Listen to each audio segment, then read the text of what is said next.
నమస్తే అండి అందరికీ. నేను మీ Madhavi Krishna. Welcome to my channel Madhavi Krishna's Navarasa Kathamalika Telugu audio stories. అవుననా కాదనా 7వ భాగం. చెప్పరా అంది నవ్వుతూ అనురాగ. తన తమ్ముడి మాట వినగానే ఆమె మొహం వెలిగిపోయినట్టుగా అనిపించడంతో మిత్ర గుండెల్లో మంట మొదలైంది. సినిమాల్లో చూపించినట్టుగా నీ సుఖమే నే కోరుకున్నా అని పాడుకుంటూ తన దారిని తను చూసుకోవాలన్న ఆలోచనే రాలేదు మిత్రకి. అర్క చెవులు మెలిపెట్టి, అనురాగని నువ్వు అదుపు చేయలేవు, మీ ఇద్దరికీ అస్సలు సూట్ అవ్వదు అని చెప్పాలని అనిపించింది. ఈ రాక్షసుని అర్క లాంటి సున్నిత హృదయం ఉన్నవాడు ఎలా తట్టుకోగలడు? ఆ తర్వాత మిత్ర ఆలోచనలు ముందుకు సాగలేదు అర్క మాటల వల్ల. నా బంగారు తల్లివి, ఎప్పట్లా ఫోన్ ఛార్జ్ అవ్వజేసుకుని కూర్చుంటావని అనుకున్నాను. నా అదృష్టం బాగుంది నవ్వుతూ అన్నాడు అర్క. ఇంతకీ అసలు విషయం చెప్పు అంది రాగ కూడా నవ్వుతూ. ఈ బాస్ రాక్షసుడు దగ్గరలో ఎక్కడైనా ఉన్నాడా? గొంతు తగ్గించి అడిగాడు అర్క. గతుక్కుమంది అనురాగ. మిత్రవైపు ఓరగా చూసి కళ్ళు గట్టిగా మూసేసుకుని ఒక కన్ను తెరిచి చూసింది. అతని ముక్కులో నుంచి చెవుల్లో నుంచి పొగలు వస్తున్నట్టుగా ఊహించుకుంది రాగా. అతను కార్ స్టార్ట్ చేయలేదు, అలానే రాతి శిల్పంలా కూర్చున్నాడు. అర్క, ఇక ఆపుతావా? పళ్ళు బిగించి అంది అనురాగ. ఆపను, నా మూడ్ అస్సలు బాగాలేదు ఈరోజు. వాడు నాకు దొరికితే ఎలాగో ఒకలా గొడవ పెట్టుకునేవాడిని అన్నాడు అర్క. ఇంటికి వచ్చినప్పుడు ఉన్నాడు కదా మిత్ర, అప్పుడు పెట్టుకోవచ్చుగా గొడవ వెటకారంగా అడిగింది అనురాగ. ఆమెకి ఒళ్ళు మండిపోతోంది. ముందు అమ్మ, ఇప్పుడు అర్క. మిత్ర ముందు తన పరువు తీయడానికి కంకణం కట్టుకున్నారు ఈరోజు అనుకుంది పళ్ళు పటపటా కొరుకుతూ. డార్లింగ్, ఆ రక్తపిశాచిగడి సంగతి పక్కన పెట్టు, మన విషయం మాట్లాడుకుందాం అన్నాడు అర్క. మిత్ర అలర్ట్ అయ్యాడు. కొంపతీసి పెళ్లి చేసుకుందాం అంటాడా ఏంటి? మనసులోనే కోపం భయం కలగలిసిన భావోద్వేగాలతో టెన్షన్గా అనుకున్నాడు మిత్ర. మన గురించా? అనురాగ ఆశ్చర్యంగా అడిగింది. ఆ ఆశ్చర్యం ఆమె ఎన్నో ఏళ్లుగా ఎదురు చూస్తున్నది ఎదురైనప్పుడు పొందే ఆనందంలా అనిపించి మిత్ర కోపంతో స్టీరింగ్ వీల్ మీద తన వేళ్లని బిగించాడు. అతనికి కోపంతో కారు దిగి వెళ్ళిపోవాలని ఉన్నా సంభాషణ వినాలన్న ఆతృత పట్టి ఆపి ఉంచింది అతన్ని. మన విషయమే, పెళ్లి చూపులు ఆగిపోయాయా లేదా అడిగాడు సీరియస్గా అర్క. ఆగిపోయాయి, ఆపుతానని చెప్పాను కదా అంది అనురాగ. ఇదంటే వెళ్లకుండా తప్పించుకున్నావు, అంతకు ముందుదెలా అడిగాడు ఆసక్తిగా అర్క. వాడు డైరెక్ట్గా వచ్చేశాడు. అమ్మా నాన్న చెప్పలేదు నాకు. అసలే రక్తపిశాచితో ఆ సాయంత్రం గొడవపడి ఇంటికి వచ్చానా, రెడీగా కూర్చునున్నాడు. తన ఫ్లోలో చెప్పుకుని వెళ్ళిపోతోంది అనురాగ. మిత్ర తన ప్రతి ఒక్క మాటని వింటున్నాడన్న విషయం పూర్తిగా మర్చిపోయింది. అమ్మ చీర కట్టుకోమనగానే తిక్క రేగించింది నాకు. నలుపు రంగు చీర కట్టుకున్నాను. అమ్మ నా వైపు ఎంత కోపంగా చూసినా టైం లేకపోవడంతో ఏమీ అనలేకపోయింది. అమ్మ వాళ్ళ కోసం తెచ్చిన స్నాక్స్ నేను తినేశాను ముందు. అడిగిన ప్రశ్నలకి తలతిక్క సమాధానాలు చెప్పాను. మధ్య మధ్యలో పిచ్చి చూపులు చూస్తూ వాడితో ఆడేసుకున్నాను అంది నవ్వుతూ అనురాగ. థ్యాంక్ యూ సో మచ్ రాగా స్వీట్ హార్ట్ అంటూ మరొక మాటకి తావు ఇవ్వకుండా కాల్ కట్ చేసేశాడు ఆర్క. ఒక్కసారిగా కారులో నిశ్శబ్దం అలుముకుంది. అనురాగ గుండెల నిండా గాలి పీల్చుకుని సీట్ బెల్ట్ పెట్టుకుంటూ పక్కకి తిరిగి చూసి గతుక్కుమంది. మిత్ర మొహం కోపంతో జేవురించింది.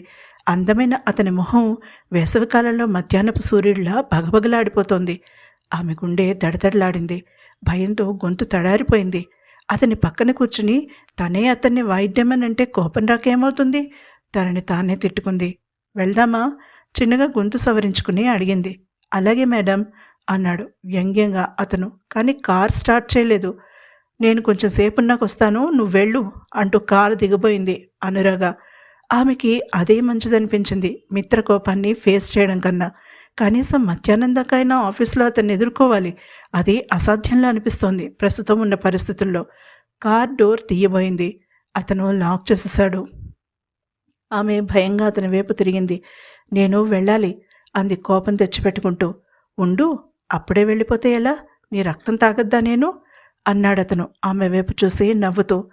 విలన్ నవ్వినట్టు అదే నవ్వు అంది కనుబొమ్మలు ముడిచి అనురాగ. మరి నీ దృష్టిలో నేను విలన్ని కాక హీరోనా? నీకు ఉద్యోగం ఇచ్చి నెల తిరిగేసరికల్లా జీతం ఇచ్చి మరీ తిట్టించుకుంటున్న విలన్ని అన్నాడు కోపంగా మిత్ర. నేనేమీ అలా అనలేదు దబాయించడానికి ప్రయత్నించింది రాగా. మరి రాక్షసుడు రక్తపిశాచి అనే పదాలకి అర్థమేంటో నిలదీశాడు ఆమెని. ముద్దుగా పిలుచుకునే పదాలు అన్న ఆమె వైపు కోపంగా చూసి కార్ స్టార్ట్ చేశాడతను. ఆమె కోపంగా తన సీట్లో ఒక మూలగా జరిగి కూర్చుంది. నిజంగా రాక్షసుడిలా ప్రవర్తిస్తే ఎలా ఉంటుందో తెలీదు నీకు. నా బెస్ట్ ఫ్రెండ్వి కదా అని ఊరుకుంటుంటే మరీ బేజా ఫ్రై చేస్తున్నావు అన్నాడు కోపంగా మిత్ర. రాగ మనసు బాధగా మూలిగింది. కేవలం బెస్ట్ ఫ్రెండ్గానే నన్ను చూస్తున్నావా మిత్ర మనసులో అనుకుంది అనురాగ. అతను మౌనంగా కార్ వేగాన్ని పెంచాడు. కొంచెం స్లో చేయి మిత్ర. 2 నిమిషాల తర్వాత గట్టిగా డాష్బోర్డ్ని పట్టుకుంటూ బ్రతిమాలింది అనురాగ. అతను మామూలుగానే కార్ని వేగంగా నడుపుతాడు. ఇప్పుడు మరింత వేగాన్ని పెంచడంతో భయంగా అంది. అతను పట్టించుకోలేదు. అసలు ఆమె కారులో లేనట్టుగా నడుపుతున్నాడు కార్ని. నాకు భయం వేస్తోంది అంటూ అతని భుజాన్ని గట్టిగా పట్టుకుని అరిచింది అనురాగ. మిత్ర కార్ని స్లో చేసి ఒక పక్క కాపాడు. కార్ లాక్ తీయి. అతన్ని బల్లిలా ఖర్చుకుపోయిన అనురాగ దూరం జరిగి కోపంగా అంది. నువ్వు నాతో వస్తున్నావు మొండిగా చెప్పాడతను. అయితే కార్ మెల్లగా డ్రైవ్ చేయి, లేకపోతే అరుస్తాను అతని వైపు తిరిగి కోపంగా అంది అనురాగ. అతను చిన్నగా తల ఊపి కార్ స్టార్ట్ చేశాడు. ఈసారి మామూలు స్పీడ్తో డ్రైవ్ చేశాక ఆమె ఊపిరి పీల్చుకుంది. ఆఫీస్కి చేరుకున్నాక ఇద్దరు ఒకేసారి రిసెప్షన్ దగ్గరగా అడుగుపెట్టారు. అక్కడ ఉన్న రిసెప్షనిస్ట్ ఇద్దరిని నవ్వుతూ పలకరించింది. అతను విష్ చేసి లిఫ్ట్ వైపు అడుగులు వేశాడు. అతనితో వెళ్ళడం ఇష్టం లేని అనురాగ అక్కడే ఆగి నవ్వుతూ ఆమెని విష్ చేసింది. హే రాగా, మెడ మీద ఏమైంది? రిసెప్షనిస్ట్ ప్రశ్నకి ఉలిక్కి పడ్డారు. లిఫ్ట్ దగ్గర ఉన్న మిత్ర, డెస్క్ దగ్గర ఉన్న అనురాగ. అర్క తన ఫోన్ అందుకుని చకచకా తుల్యభాగకి మెసేజ్ చేశాడు. Good morning. వెంటనే మెసేజ్ వచ్చింది ఆమె నుంచి. Good morning Arka. రాత్రి నిద్రపోలేదు కదా, నాకు చెప్పకుండా వచ్చేసారే. మెసేజ్ పంపింది. సారీ, అర్జెంట్ పని ఉండి రావాల్సి వచ్చింది. నువ్వు మంచి నిద్రలో ఉన్నావు, అందుకే వుల్ఫ్కి చెప్పి వచ్చాను టైప్ చేశాడతను. ఆమె ఒక స్మైలీ పంపింది. తయారయ్యావా పెళ్లి చూపులకి అడిగాడు. ఆమె కోపం ఎమోజీ పంపింది. అతను నవ్వుకున్నాడు. నువ్వు ఎంజాయ్ చేసే విధంగా నా దగ్గర ఒక ప్లాన్ ఉంది అంటూ అనురాగ చేసిన పనులని కొద్దిగా మార్చి అటు ఇటుగా అలానే చెప్పేశాడు. తుల్యభాగా డ్యాన్స్ చేస్తున్న ఇమేజ్ని పంపింది. ఆల్ ది బెస్ట్ చెప్పి బాయ్ చెప్పి ఫోన్ని జేబులో పెట్టుకుని తేలికగా ఊపిరి పీల్చుకున్నాడు అర్క. ఇప్పుడు మనశాంతిగా ఉందా అడిగాడు నీల్ నవ్వుతూ. ఉంది, కానీ నాకు తుల్యభాగని చూడాలనుంది అన్నాడు అర్క. వెళ్ళిరా, ఆమె పెళ్లి చూపులు ఎక్కడో తెలుసా అడిగాడు నవ్వుతూ నీల్. వెళ్ళాలని బయలుదేరిన అర్క ఆఖరి నిమిషంలో ఆగిపోయాడు. ఇప్పుడు వెళ్ళను, రేపు కాల్ చేసి వెళ్తాను. తుల్యకి అనుమానం రావడం నాకు ఇష్టం లేదు, కానీ మనం ఆ నాగరాజు వర్మ వెళ్ళే క్లబ్కి వెళ్ళాలి. రాత్రి వాడి మీద ఒక కన్నేసి ఉంచాలి. వాడి గురించి కొంతైనా అవగాహన ఉండాలి మనకి అంటూ నీల్ని ఇంటికి పంపేశాడు అర్క.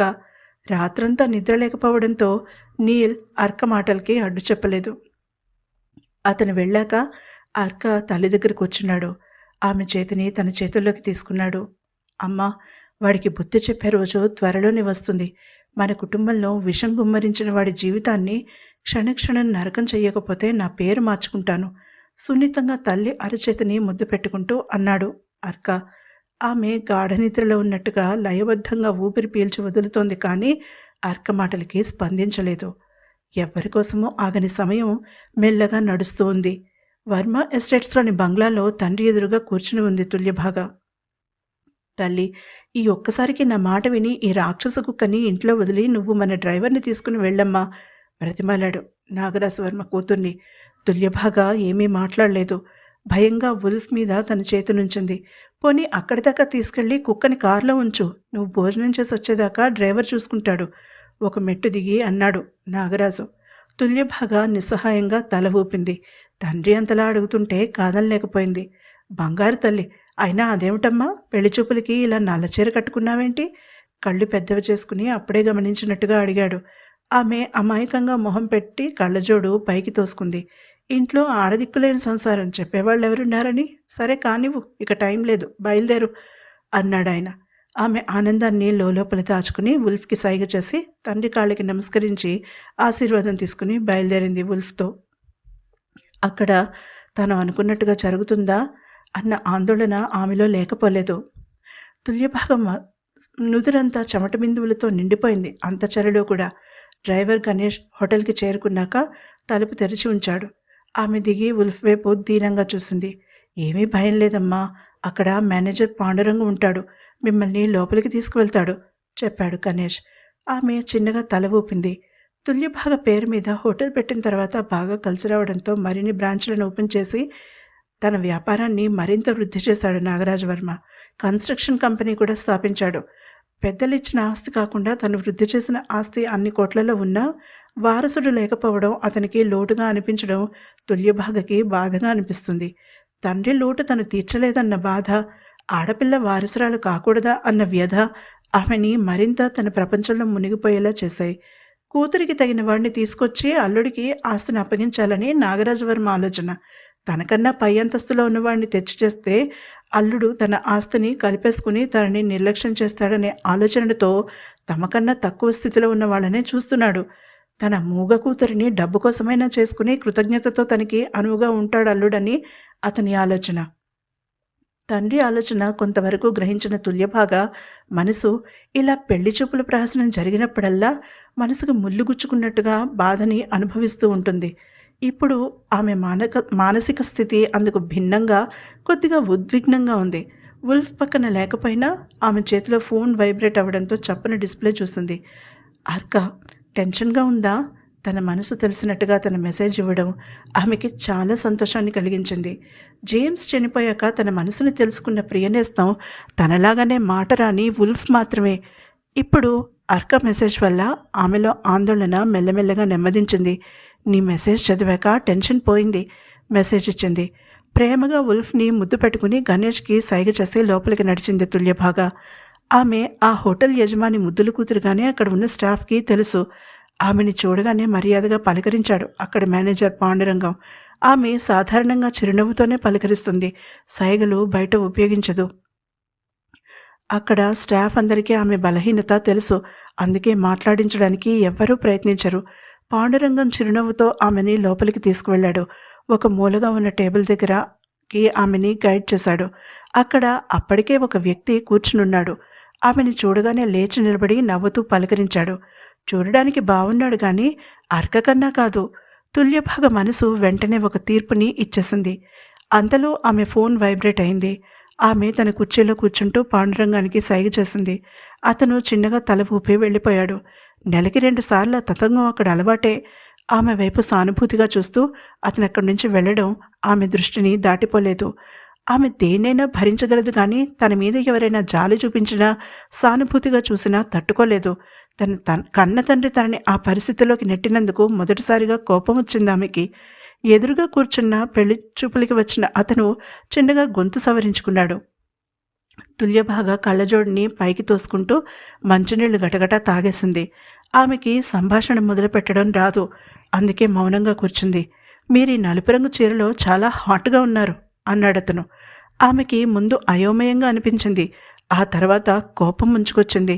కళ్ళజోడు తీసి మెళ్ళకళ్ళు పెట్టి అతని వైపు చూసి తలదించుకుంది. అతను ఉలిక్కి పడ్డాడు. ముందు చూసినప్పుడు కళ్ళు బాగానే ఉన్నాయి కదా, కళ్ళజోడు తీయగానే అలా ఉన్నాయేంటి? అయోమయంగా చూశాడు. పే పే మాట్లాడే ప్రయత్నం చేసింది తుల్యభాగ చిన్న చిన్న శబ్దాలు చేస్తూ. అతను కొద్దిగా ఇబ్బందిగా చూశాడు. ఆమె అందరి మధ్యలోనూ అలా తన లోపాన్ని చూపించుకుంటుందని అనుకోలేదతను. అప్పుడే వచ్చిన వెయిటర్ గాజు గ్లాసులో మంచినీళ్లు పోస్తూ ఆమె వైపు విచిత్రంగా చూశాడు. ఆమె అలా ఇంతవరకు ప్రవర్తించలేదు. పెళ్ళికొడుకు మరింత ఇబ్బంది పడ్డాడు. నవ్వు దాచుకుంది తుల్యభాగ. ఏం జరుగుతోంది?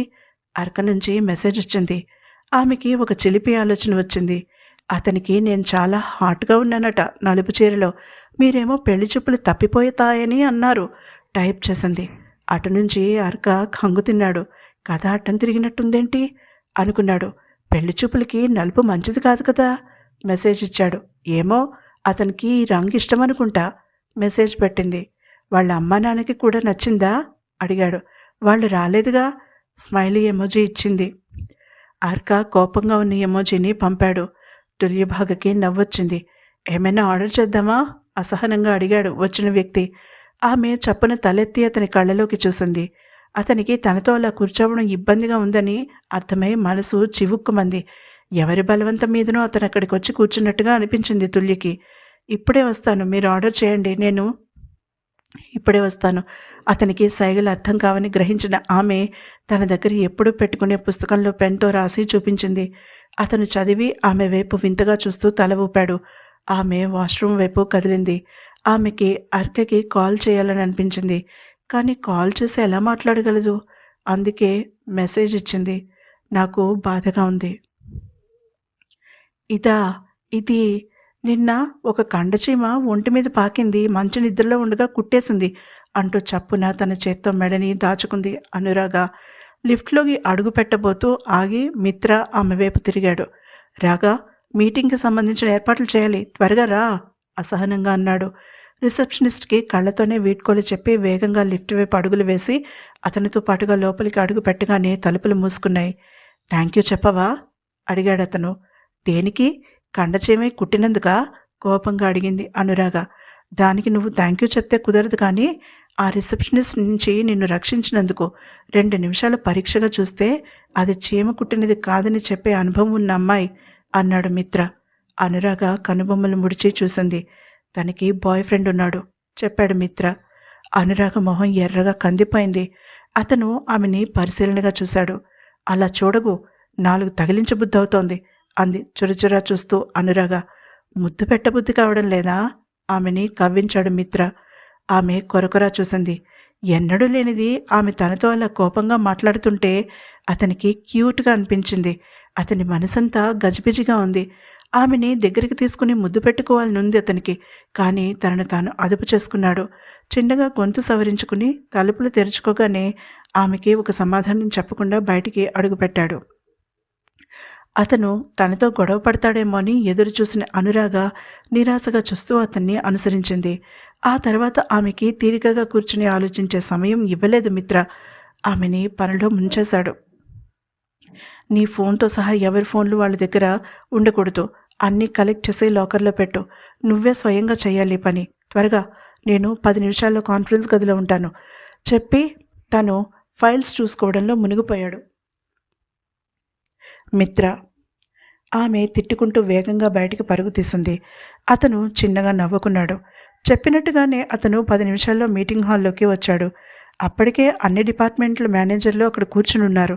రాగా అందరి ముందు ఉన్న మైక్లు పనిచేస్తున్నాయో లేదో ఒకసారి చెక్ చేసి ప్రొజెక్టర్ దగ్గరికి నడిచి అతని ల్యాప్టాప్ని ప్రొజెక్టర్కి కనెక్ట్ చేసింది.